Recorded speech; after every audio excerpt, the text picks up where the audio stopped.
our company came out stronger. So it's just a real testament that I've always said, we always talked about how we were recession proof because our company has stood the test of time. And now we've proven to the world that we are pandemic proof.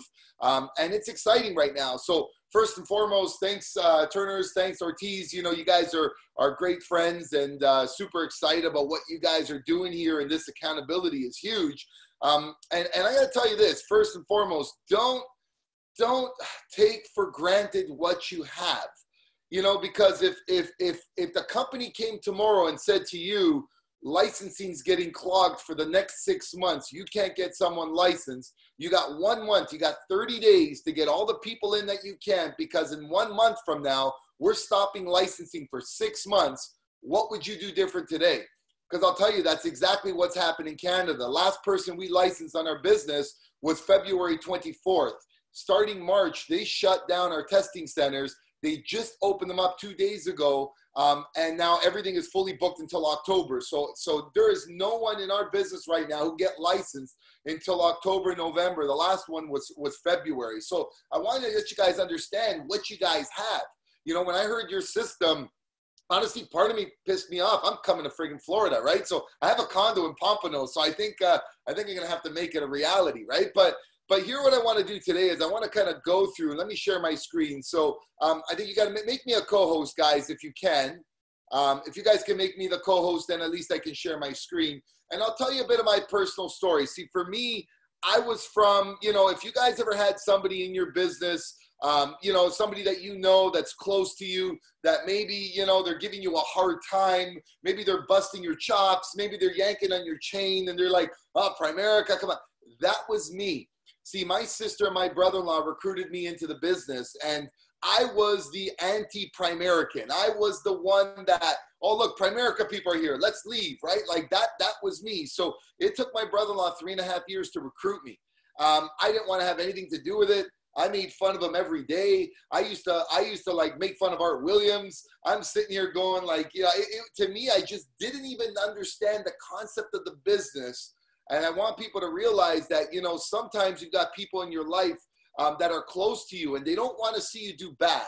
I don't believe, like, you know, if you got people close to you, they shouldn't be evil people. But let's be honest, they sure as hell don't want to see you do better.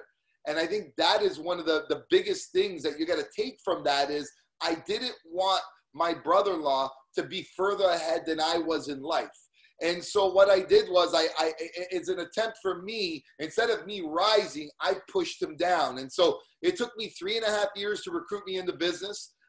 You know, when I finally did come in, it was because of a client, right? I became a client first, took him 3 years to get my mutual funds. Finally, when he moved my mutual funds over, I was like, wait a second. I was like, this is pretty cool stuff. You guys do this? He's like, yeah. I said, well, if I got my license, can I do my own stuff? And he says, yeah. I said, well, how much is the license? Now, back then, the IBA was $200 and the securities course was $500. So I was like, yeah, no shot, buddy. I'm out, right? And my sister says, no, I'll pay for you. And then you just pay me back when you make some money. And so they paid for me. And so I went in there and I got my securities license for a shot. Then my sister says to me, look, that thing I made you sign in the summer. I go, what thing? I go, that thing that gave you quadruple recruit credit? I go, yeah, that IBA. He says, you know, it gives you a free life insurance course. Why don't you do that? It's free.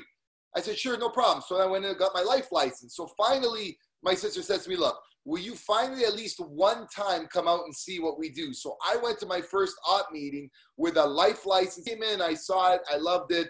I was going to go to law school. I got my undergraduate at University of Toronto. I got a business degree. I was working as a financial analyst, and then I was going to be a lawyer. And so I said, at the time, I understood the way this thing worked. I also understood I owed my sister $700 for all the licensing fees and everything at the time. So I said, look, I said, let's go out. I said to my wife, Linda, we were dating. I said, let's go out. Let's bang out 4 or 5 clients. You know, let's just get it done quick, you know, and then they'll make their money off that override thing. And then I don't know anybody money and we're good. And then we don't have to do this anymore. I can do it whenever I feel like it. And so our first month in the business, we made $4,300. And all of a sudden, you know, when you make $4,000 your first month in the business, you start to realize this Prime America thing kind of works, right? And so, so what ended up happening was, you know, we made some decisions, right? And I said, okay, let's check this out. And so, you know, that's my beautiful wife. Those are my beautiful kids.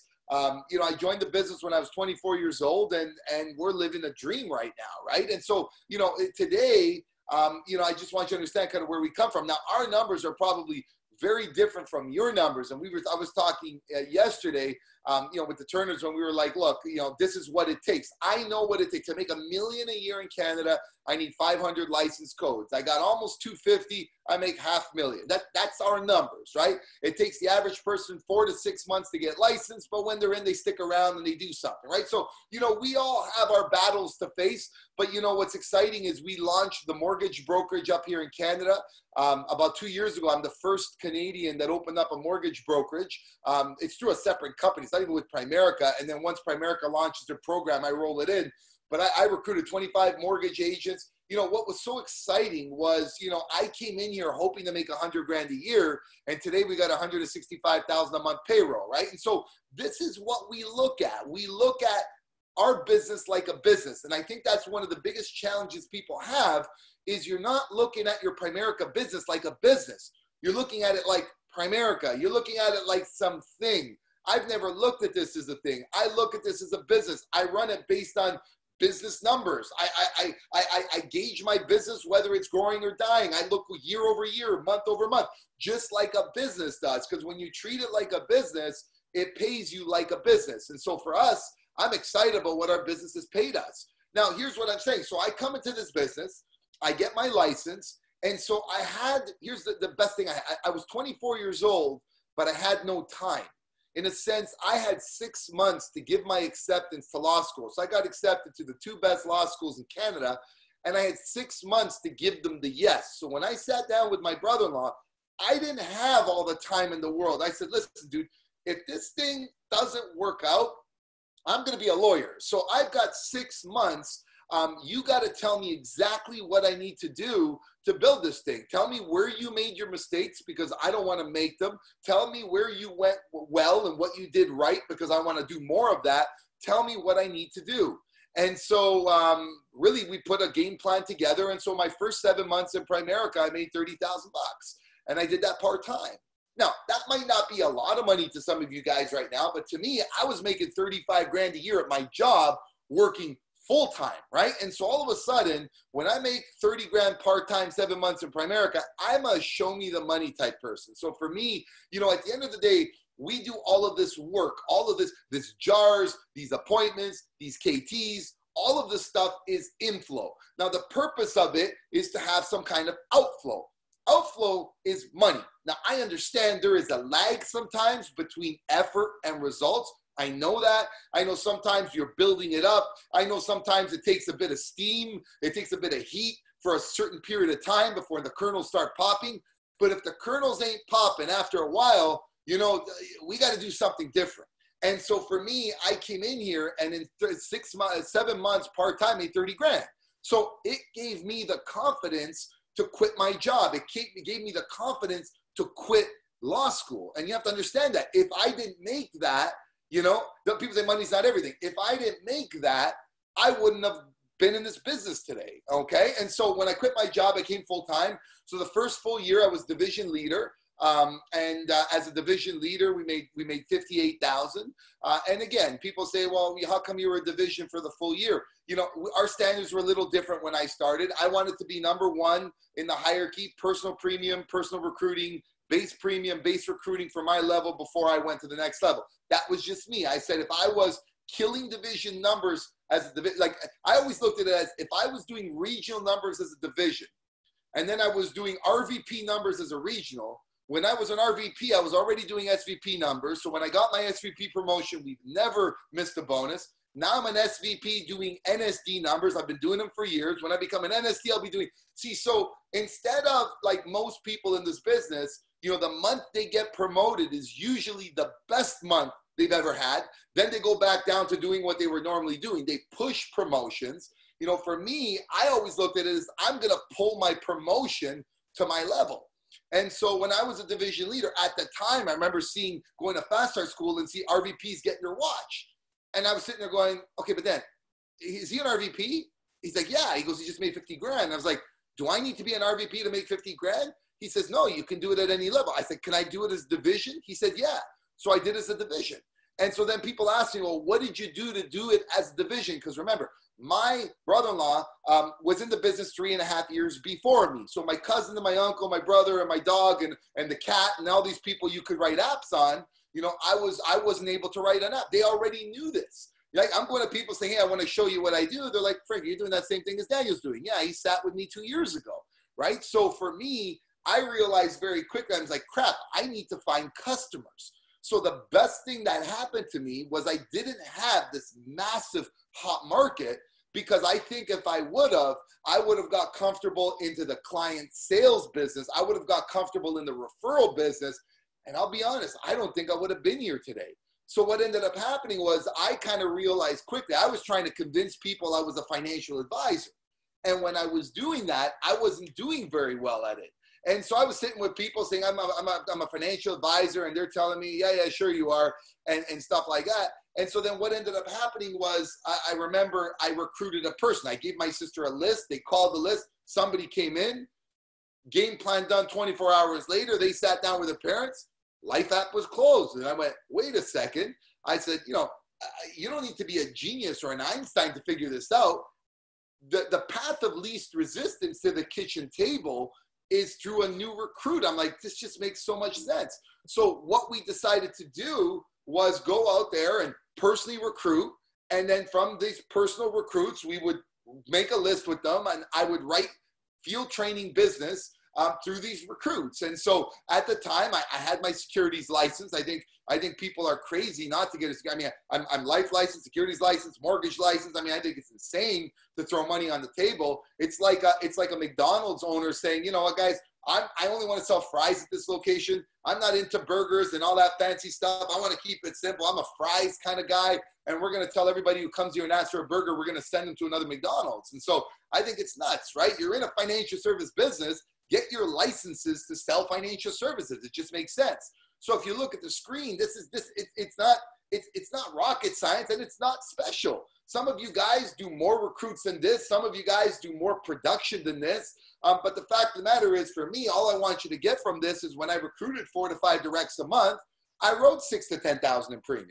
When I didn't do that, I didn't write 6 to 10,000 in premium. So at the end of the day, all our average was 3 personal recruits, 5,500 personal premium.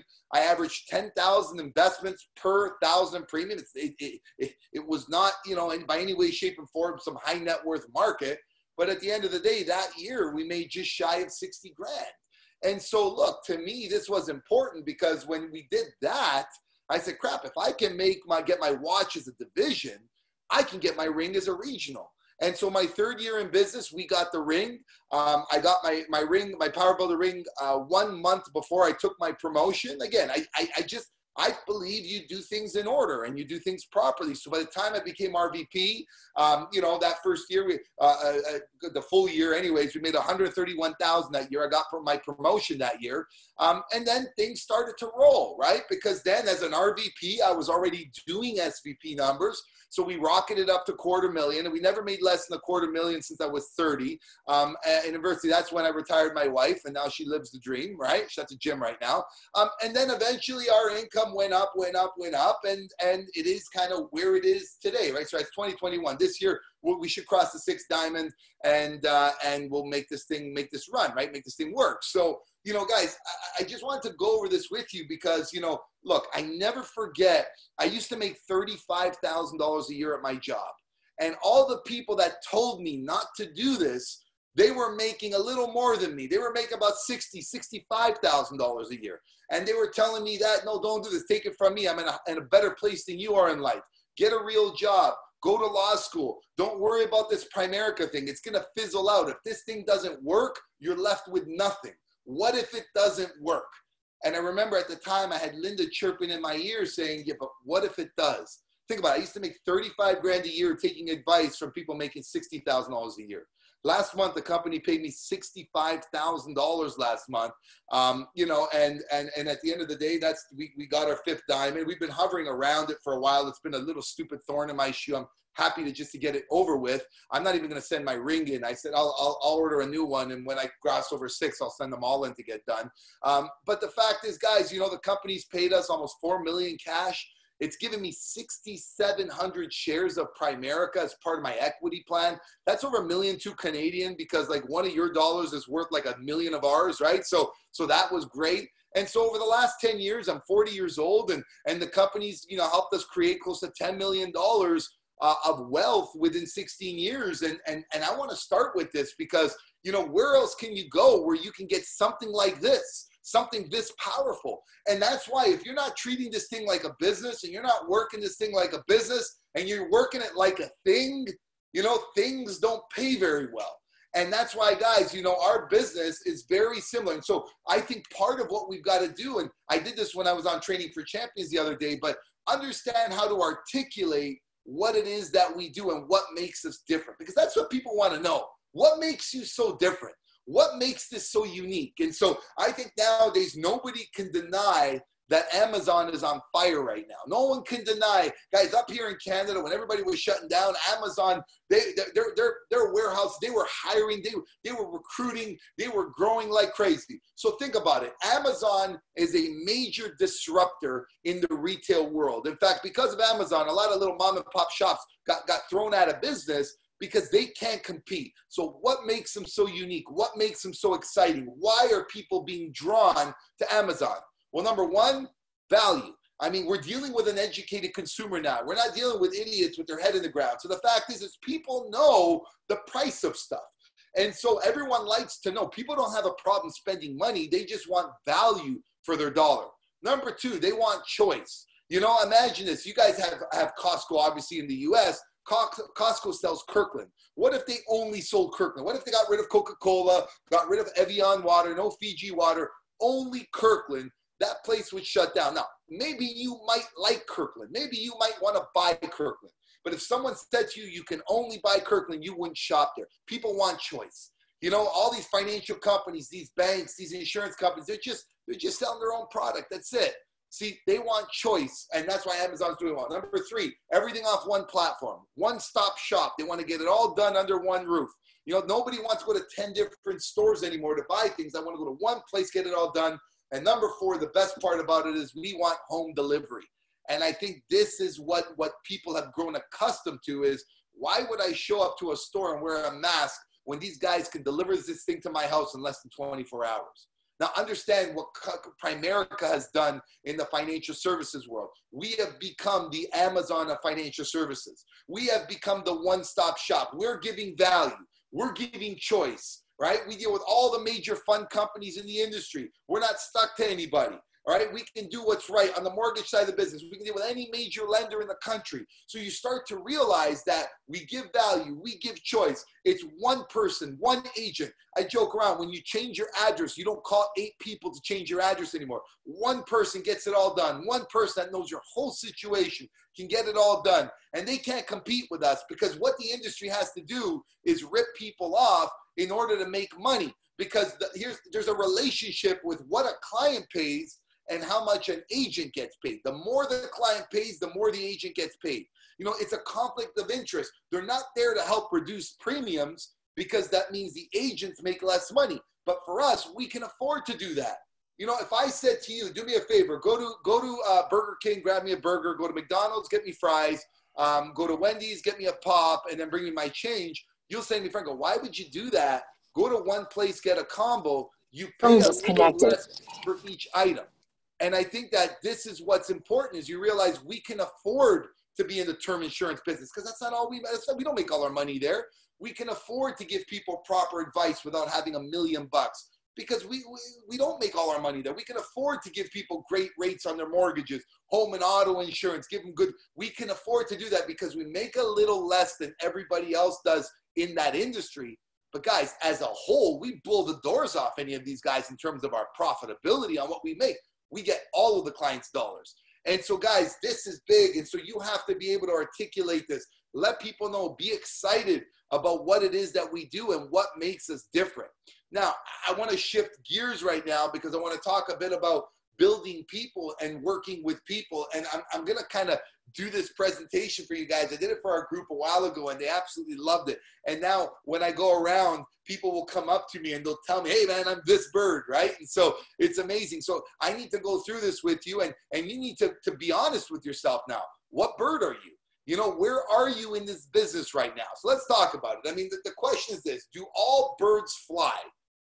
And the answer is no. Okay, there are ostriches and there are things called emus. Now, I don't know if you've seen one of them. They're ugly as heck. But the fact of the matter is, not all birds fly. And so there's nothing wrong with that. Evolution made them this way. Can every person be a successful winner in Primerica?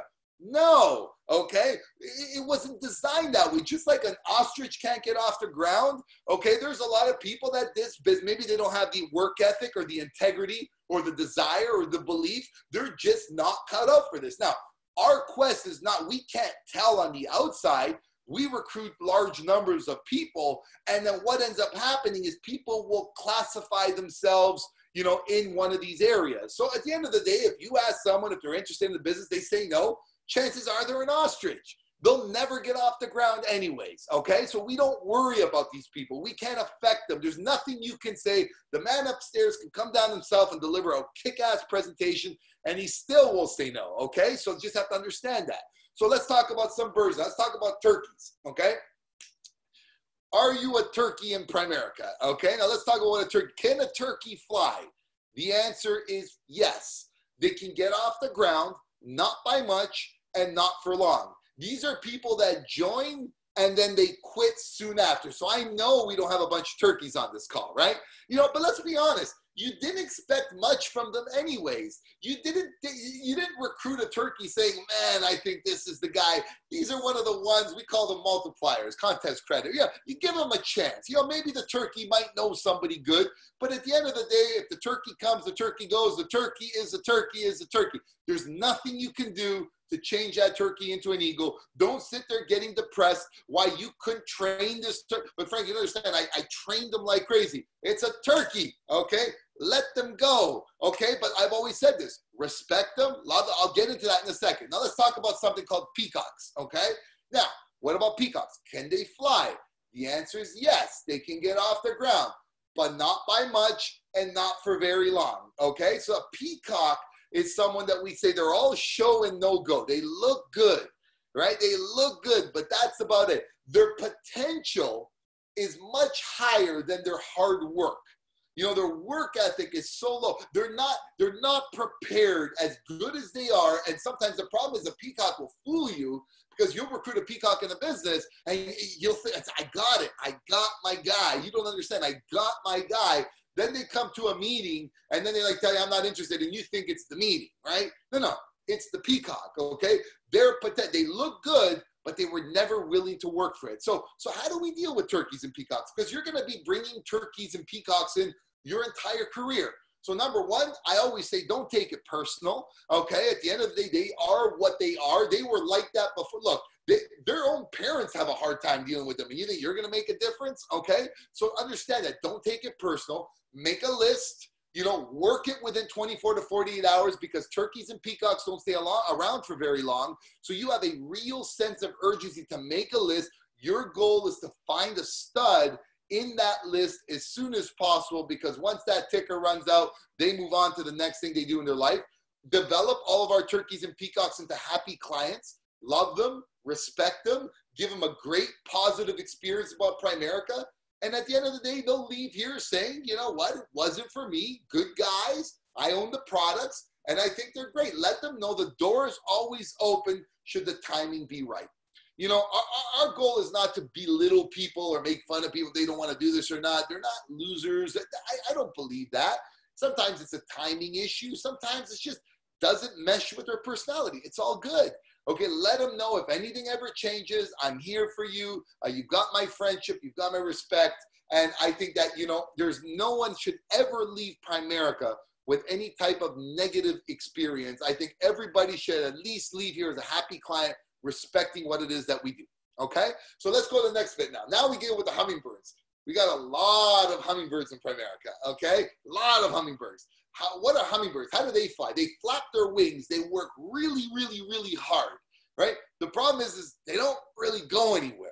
They're always stuck at the same level. They're always stuck in the same spot. They prospect, but then they don't have a follow-up plan. They get 100 names and numbers, but then they don't do anything with the names and numbers. They get IBAs with no plan. You know, they're more interested in contest credit, triple recruit credit. Hey, am I going to win the next company trip than they are with actually developing leaders? They write business in the wrong market just to make a sale, right? Maybe they haven't focused on the fundamentals. They don't go anywhere. And I think sometimes they're just not focused on results. And so you look, it's a difficult place to be because, you know, a lot of us in this business, we start out and we feel like hummingbirds. You know, maybe you've been at your promotion for a little while. Maybe, you know, you feel like, well, Franco, I just got 1,000 name numbers yesterday, but just, I don't know what's happening. No one comes to my op meetings, or no one comes to my training classes, or whatever it is. And so the fact is, when it comes to hummingbirds, you know, there's a way we deal with them. And we've got a lot of hummingbirds in Primerica, and I love them because they work, they're here, they love what we do.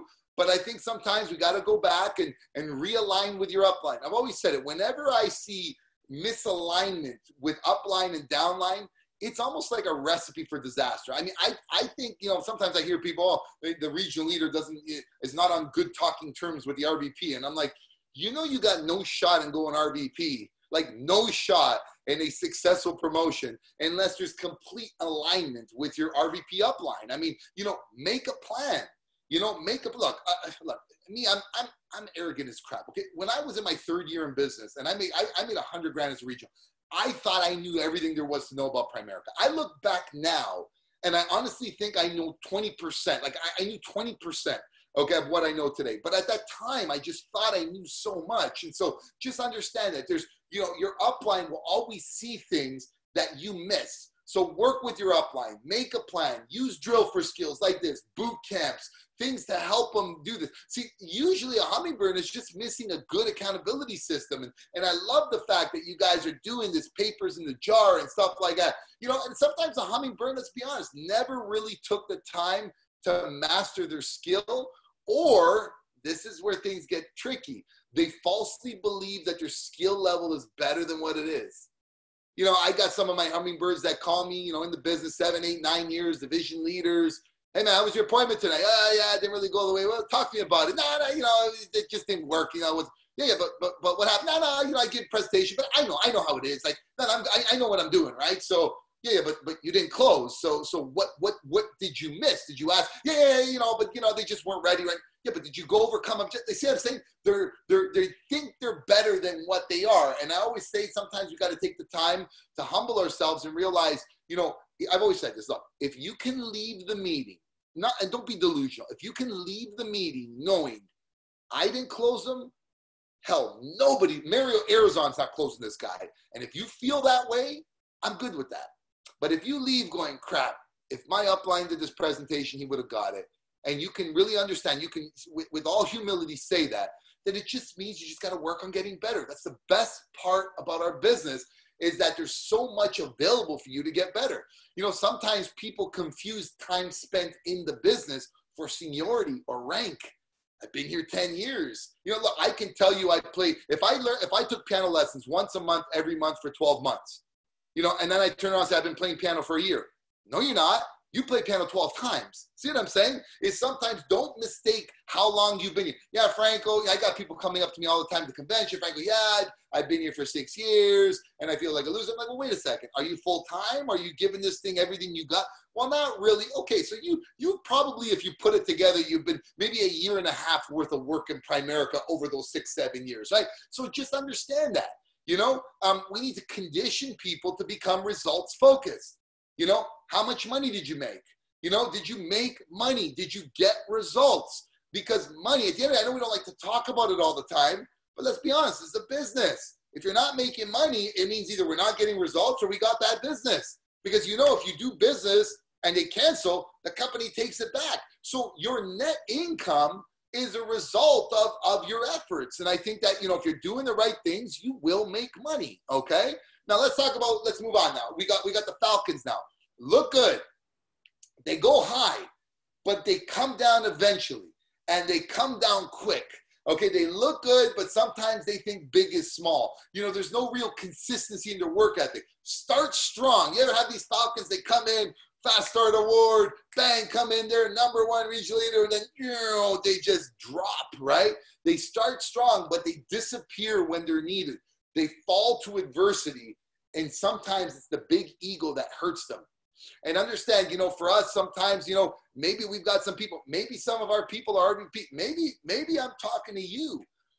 Maybe, you know, the times you talk about are not now in the future. You talk about what you did. Oh man, Franco, you understand, back in the 90s, I was a killer at this thing. And it's like, welcome to 2020, buddy. Like, don't be like Al Bundy's talking about your 4 touchdowns you scored in one game, right? None of the millennials will get that one, right? But see, you understand that as a Falcon, you know, we've all been there. We're always going to have people that go up and come down. And some of the Falcons might be future RVPs, and some of the Falcons might be RVP and above. So I think even as a Falcon, I've always said this before, if you did it once, you can do it again. I was so obsessed with hitting a $30,000 base shop as a regional leader, because in my head, I said, if I can hit this thing once as an RVP, I would never struggle with my belief of whether I can do it or not. That was me, okay? But at the end of the day, how do you deal with Falcons? Well, we got to work with them. We got to create a plan. Usually they're missing a good accountability system with their upline. A lot of Falcons are RVPs, and some of these Falcons, I'm an RVP. I don't need accountability. I report direct to the company. And although that's true, there's something stopping our Falcons from moving to the next level. And so I've always said, find someone above you that makes money and plug into them.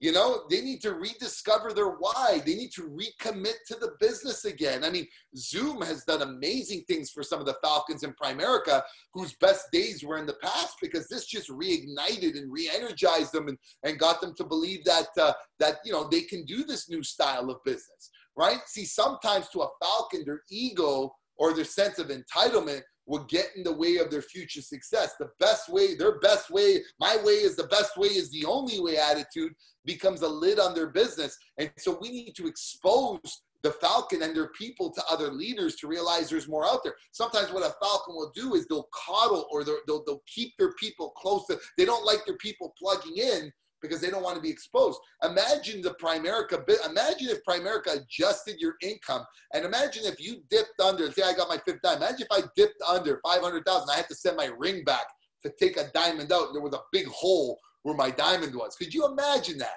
right? There'd be people walking around with no rings anymore, right? But see, this is the part about this. See, with the Falcon, you know, we humble them by getting them back into the building process. I find when Falcons start to go astray is when they start looking for easy kills. What's an easy kill? Let me go make a life sale. Let me go roll over mutual funds. Hey, you know what? I'm going to talk to my next door neighbor because I live in a good community. See if I get something there. I think with Falcons, to get them back in, go back to the building process, developing new leaders, developing district leaders again, right? At the same time, reminding them that if you did it before, you achieved those heights before, there's no reason why you can't do it again, and you can't do it twice as fast. And so I know there's a lot of Falcons in Primerica, and they're great because these Falcons can soar again. Now let's deal with the next part, the Eagles, as I start to wrap it up, because I know my time's almost up, okay? So an Eagles, then we got the Eagles and Primericas. Now let's talk about an eagle in general. See, an eagle soars from high point to high point. And if you watch an eagle, when they're in the air, it almost looks like it's effortless, but they soar. They use thermal energy. They soar on the thermal energy, and they use the force that is unseen by most, but they can see it and they can feel it. They tap into a faith that's bigger than themselves, their inner conscious, their potential, their why. Okay, see, here's the thing about an eagle that people don't realize, okay? At the age of 30, an eagle has to make a real decision as to whether I'm going to live or whether I'm going to die. So what happens by the age of 30 is that their beak is no longer sharp anymore. Their feathers are too thick. So what an eagle has to do is go up to a mountain, and they smash their head against the rock, and they have to smash off their beak to make it sharp again. You know, they've got to pull out their heavy feathers one by one in order for the new feathers to grow. They go through what's called a pain of change. And they have to do that or else they die. You have to understand this. If not, they won't make it. They won't. If you can't fly, you can't search for prey, they die. So they go through this pain of change. But see, if they do and they endure it, that eagle can live another 30, 40 plus years if they go through that pain of change. And so you have to understand something. You know, when it rains, most birds head for shelter. The eagle is one of the few that in order to avoid the rain, it flies above the clouds. And guys, see, this is something that you realize we spend our entire career looking for eagles in Primerica. Now, here's the problem. Leaders, anybody can lead a follower. It's difficult to lead a leader. It really is. We've got leaders in our business. You got to work with them. You can't work with an eagle the same way you work with a hummingbird, okay? So you've got to challenge eagles. You've got to drive them. You've got to expect the most out of your eagles.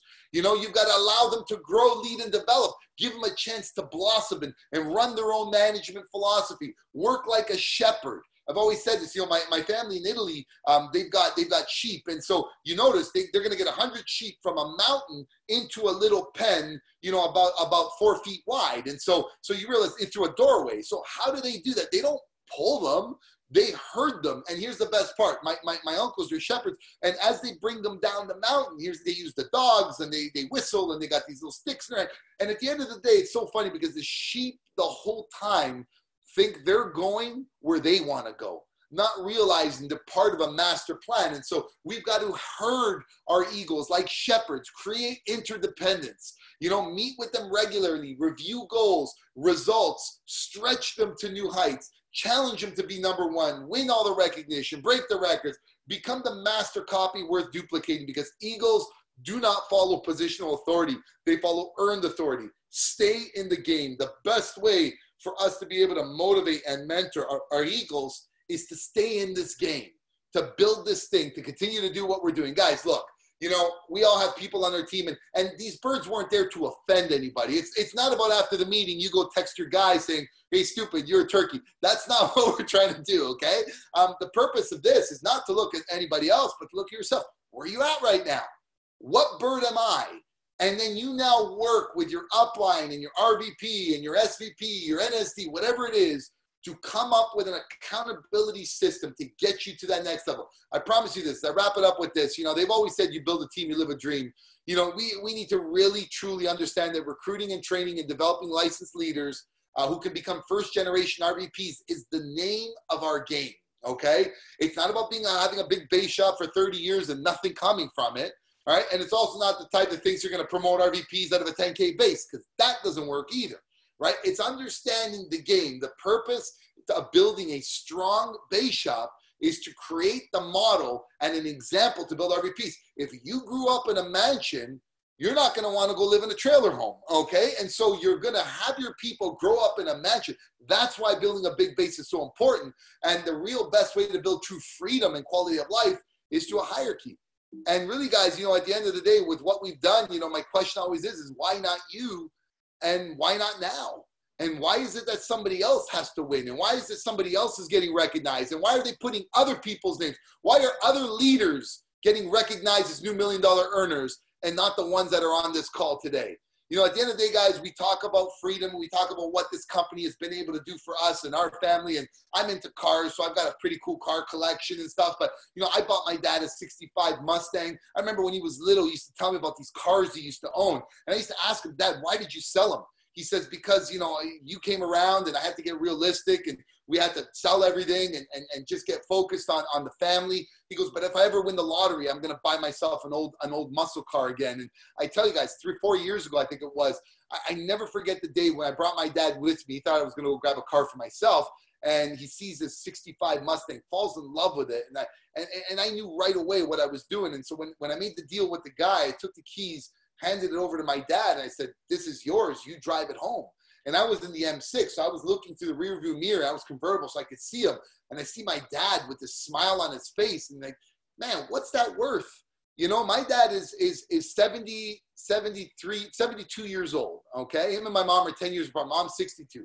You know, the fact that I was able to experience that feeling, you know, what if I would have waited? What if I would have taken a bit of time to get this thing going? What if I would have robbed myself of that opportunity. We bought my mom a Fiat one time when her car was breaking down. It was always in the shop and she was upset. We showed up at her house with a car and a bow on it. You know, guys, we travel the world. I spend time with my kids. My wife, she's been retired for almost 11 years now. I mean, she looks fantastic. She doesn't age. She's got zero stress in her life. We live in a beautiful home. I spend time with my kids. My son plays hockey. I'm the assistant coach of the hockey team. I'm there for every practice. I run the show for these guys. I sponsor the bloody team. Primerica's all over everything. Everybody knows Primerica in my community because I made sure of that, guys. See, you realize that, you know, if you like to travel, you know, I went to 82. I got to update this because this is from before. I believe we're at 87 new distinct cities in 15 years. I'm not talking about like my town to the town next door. You know, Europe, we did Europe 3 times in 2.5 years. This summer, I was supposed to do a Euro Cup in Italy in June, Barcelona in July, and friggin' Greece in August. And then COVID came around. So we're going to have to suspend that trip, postpone that to next year. But look, guys, we do 3 trips a year because of Primerica, like paid for by Primerica. And I do another 3 vacations a year because of Primerica, because of the resources that we have and the things that we've been able to do.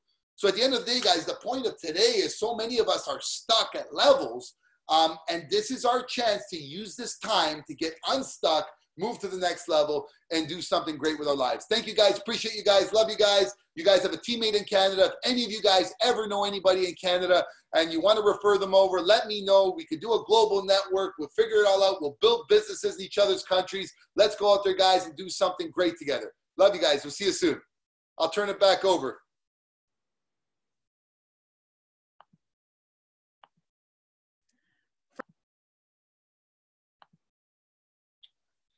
All right.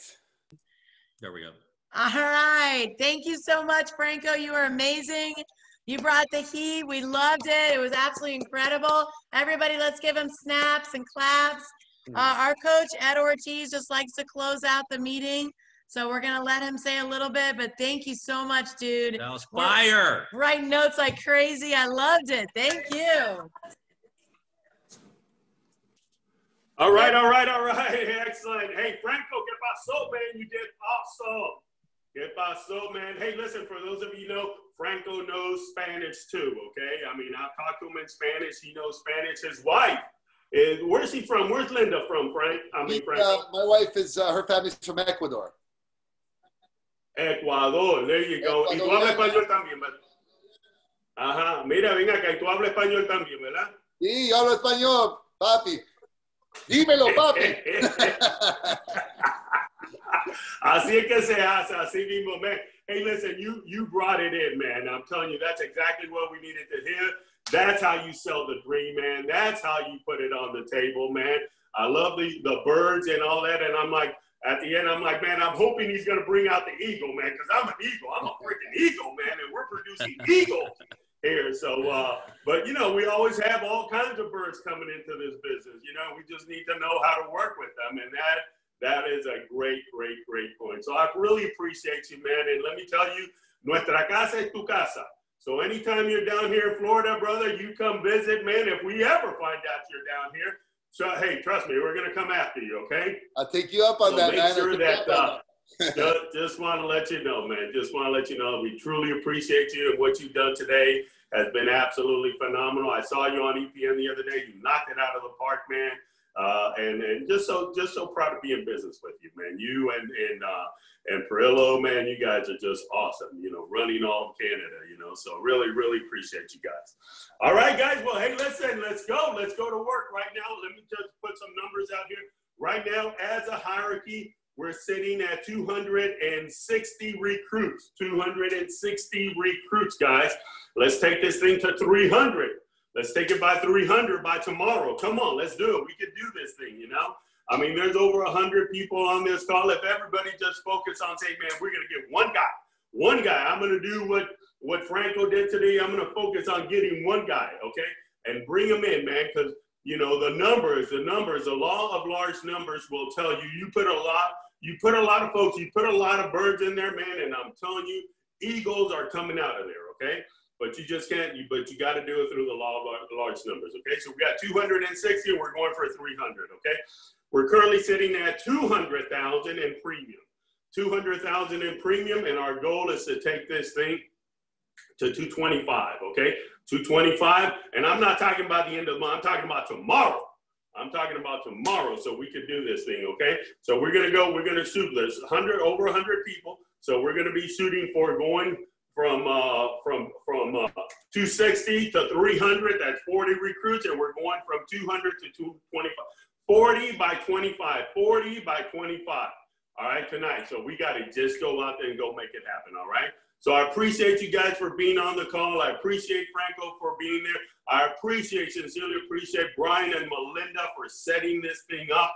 And man, I'm telling you, the leadership that we have is just unbelievable. I mean, everybody is stepping up to the plate. Everybody is working as a team, and everybody is just putting out their resources over there and just bringing in some awesome speakers to come in and mentor us and guide us and take us to the next level. And basically, this is nothing more than to expand your mind, that you can see that, man, I can do this thing. I can do this thing, okay?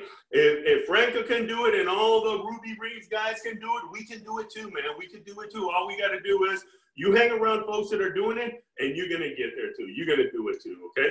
So I thank you guys. I thank you all for being on the call. Man, tomorrow's going to be another day. Today just started right now, so let's go make it happen. Let's go get busy on this thing, and let's rock it, okay? So with that, hey, let's sign off. Come on. Get everybody, come on. If you can unmute me, if you can mute everybody here, let's get this thing going, man.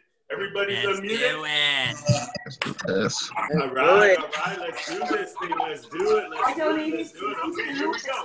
Let's work. About how I